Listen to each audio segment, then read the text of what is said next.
The person you won't see at the first Republican debate, India's moon mission, and a rare giraffe born at a Tennessee zoo.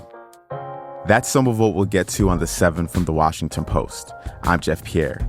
It's Wednesday, August 23rd. Let's get you caught up with today's 7 stories. Number 1. The first Republican presidential debate is tonight in Milwaukee.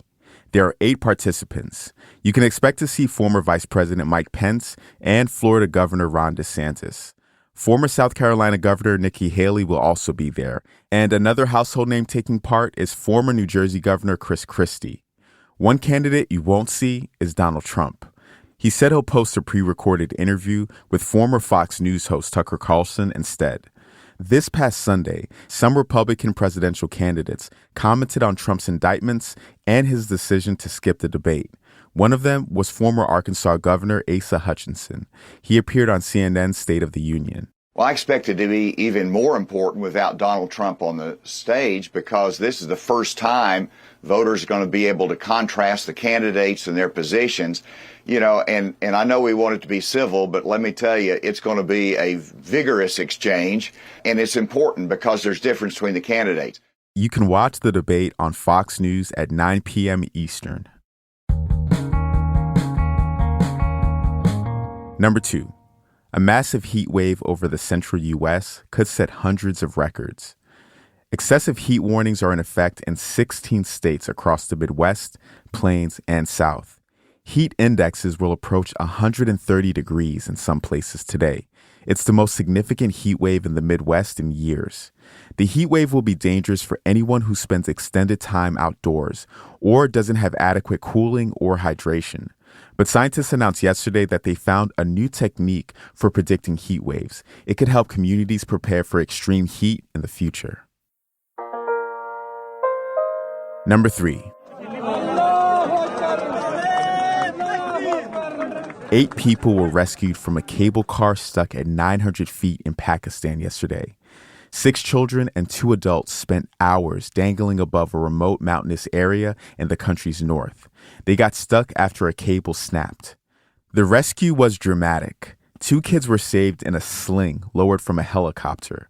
The others were rescued using a chairlift that edged along an intact cable. You can watch the video of the rescue on our homepage, but maybe avoid it if you're scared of heights. Number 4.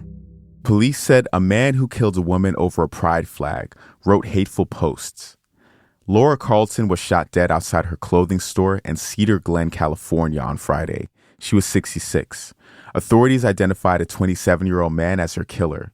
He was killed by deputies after the attack. Police said on Monday that the man yelled homophobic slurs before the killing and tore down a pride flag that was hanging in front of the store. He had allegedly written and shared homophobic posts on social media before the attack.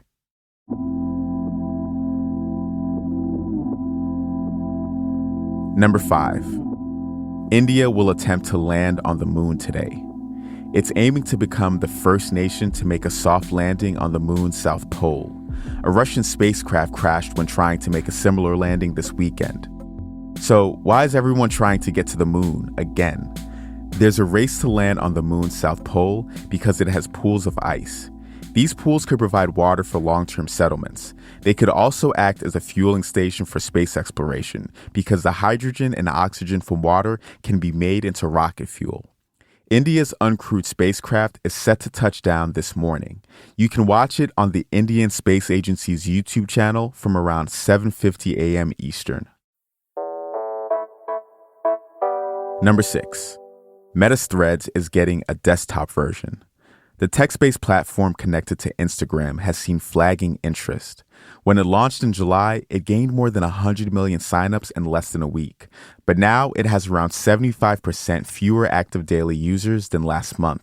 This is according to a third-party analytics firm. It's struggling to compete with X, the platform formerly known as Twitter, even though X's user base is also stagnating. Threads hopes to reignite interest with web browser capability and other updates. The new feature is expected to roll out in the coming days.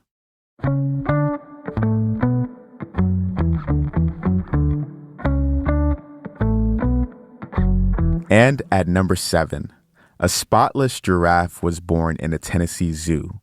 This is extremely rare. She's solid brown without the trademark camouflage patches that help giraffes release and regulate their body heat. The zoo said this week that this spotless giraffe is the only one of her kind on the planet, and you can actually help name her. The zoo has shortlisted 4 names the public can vote on. Kippa K, which means unique. Firyali, which means extraordinary. Shakiri, which means she is most beautiful. And Jamela, which means one of great beauty. You can find the link in our newsletter and pick your favorite. The zoo is hoping that the unusual creature will help draw attention to the conservation of wild giraffes. You're all caught up for today.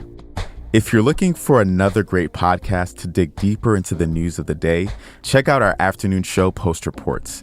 This week, I produced an episode for the show about a girl who led a life and death fight against forever chemicals. Find Post Reports wherever you listen to podcasts. I'm Jeff Pierre, and I will meet you back here tomorrow.